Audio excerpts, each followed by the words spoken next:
Have you ever walked into a room expecting sorrow but found surprise? Like going to a friend's home thinking you are attending a wake, only to realize it's now a Thanksgiving celebration because the person recovered. That's the kind of shock and awe the two Marys experienced that early Sunday morning.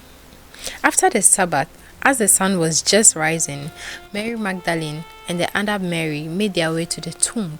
Hearts heavy, eyes likely still swollen from grief. They weren't going for a miracle, they were going to honor a memory. But heaven had a different agenda. Suddenly, an earthquake shook the ground. An angel appeared, his face like lightning, his clothes as white as snow. The Roman guards, they froze in fear. But to the women, the angel spoke peace. Do not be afraid. He is not here, for he is risen, just as he said. That's Matthew chapter 28, verse 1 to 10. And that's the heartbeat of our faith.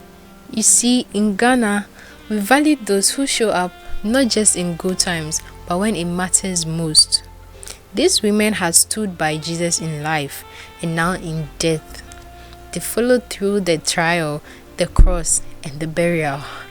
Their consistent devotion led them to become the very first witnesses of the resurrection. And maybe that's what today is calling us back to: consistency. Not flashy spirituality, not temporary excitement, but the quiet, faithful presence that keeps showing up even when hope feels buried behind a stone. To our students battling deadlines and decisions, your persistent faith matters. Every morning prayer before class, every verse you hold on to before an exam, you're showing up at the tomb.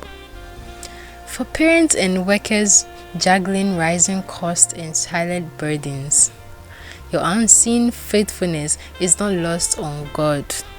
He sees the late night prayers, the tithe from a tight budget, the love you pour out. You too are walking to the womb, expecting little but watched by heaven. And to our elders who've walked with Christ for decades, you may feel forgotten by society, but not by God. You've been consistent, and just like those women, God is about to meet you in ways you don't expect. Here's what's beautiful.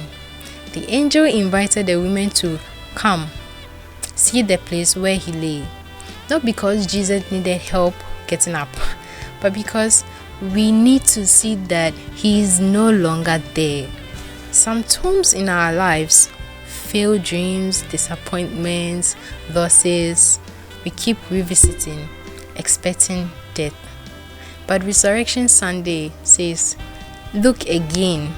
What you buried might just be rising in a new form. And then Jesus himself met the women on the road. Imagine that. Just moments after the angelic announcement, the risen Christ personally appeared. He met them on the way, not in the temple, not in a revival meeting, but on the ordinary road of obedience. Maybe that's a word for someone today. As you go about your day, in the market, on the farm, in the church or trusty, behind the sewing machine, Jesus can meet you there. You don't need to perform, you just need to be present. And what did he say? Do not be afraid. Go and tell. That's our call too. This resurrection is not a secret to be kept. It's a fire to be shared. So today, pause.